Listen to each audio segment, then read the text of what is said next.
kabar? Kembali lagi bersama saya Haji Fahrudin, mahasiswa Universitas Terbuka Bandung, dengan NIM 877671551 dengan dosen pengampu Bapak IGD Karunia Sunarko MPD. Di sini saya akan melaksanakan praktikum tentang arus dan tegangan listrik. Mari kita saksikan. Alat dan bahan yang dibutuhkan adalah alat tulis, lembar pengamatan, kabel penjepit 2 buah yang berbeda warna, baterai A2 1,5 volt 3 buah, bola lampu 2,5 volt 1 buah, kemudian kawat besi, senok, kawat tembaga, kertas, plastik, karet penghapus, grafit atau marker pensil, kayu, air keran, dan air garam sebagai bahan yang akan kita uji. Bahan pertama yang akan kita uji adalah kawat besi. Kawat besi kemudian kita capit dengan capit buaya. Setelah itu kita lihat dan kita amati, ternyata kawat besi dapat menyalakan lampu. Artinya adalah bersifat konduktor. Yang kedua adalah kawat tembaga. Ternyata kawat tembaga juga dapat menyalakan lampu dan bersifat konduktor.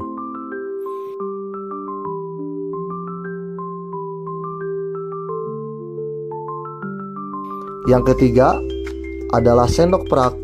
Sendok perak kita capit dengan capit buaya. Ternyata sendok perak juga dapat menyalakan lampu dan bersifat konduktor. Yang keempat adalah kayu. Saat kayu diuji dan dicapit dengan capit buaya, ternyata tidak mampu menyalakan lampu. Artinya adalah kayu bersifat isolator atau tidak dapat menghantarkan listrik. Yang kelima adalah karet penghapus. Saat karet penghapus diuji, ternyata tidak mampu menyalakan listrik. Artinya bersifat isolator.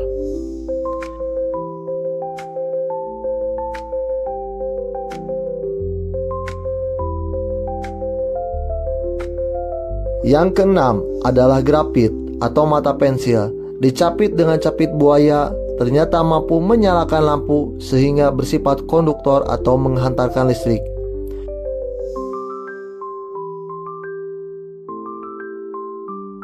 Yang ketujuh adalah kertas. Kertas dicapit dengan capit buaya, ternyata kertas tidak mampu menyalakan lampu. Artinya bersifat isolator.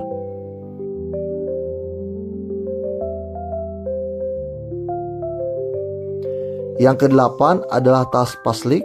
Tas plastik pun sama seperti kertas, ternyata bersifat isolator atau tidak dapat menghantarkan listrik.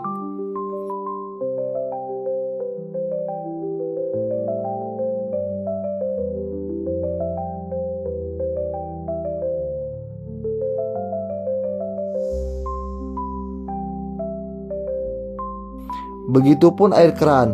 Air keran ternyata saat diuji tidak dapat menyalakan lampu, artinya bersifat isolator.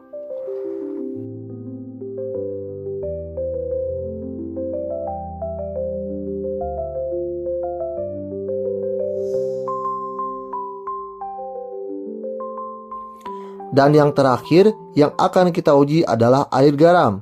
Saat air garam diuji, ternyata air garam mampu menyalakan lampu, artinya bersifat konduktor.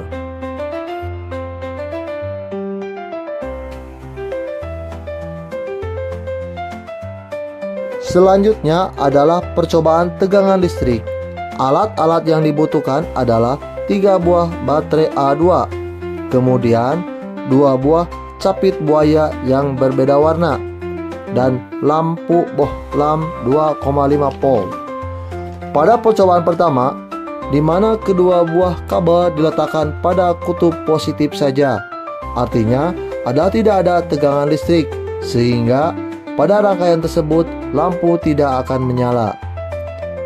Pada rangkaian kedua, saat kutub positif dan kutub negatif disambungkan, ternyata lampu dapat menyala dengan redup karena sumber tegangan yang dihasilkan oleh baterai A2 yang hanya memiliki kapasitas 1,5 volt, sedangkan lampu yang digunakan memiliki tegangan 2,5 volt. Hal ini berarti daya baterai kurang cukup untuk menyalakan lampu dengan kondisi yang terang.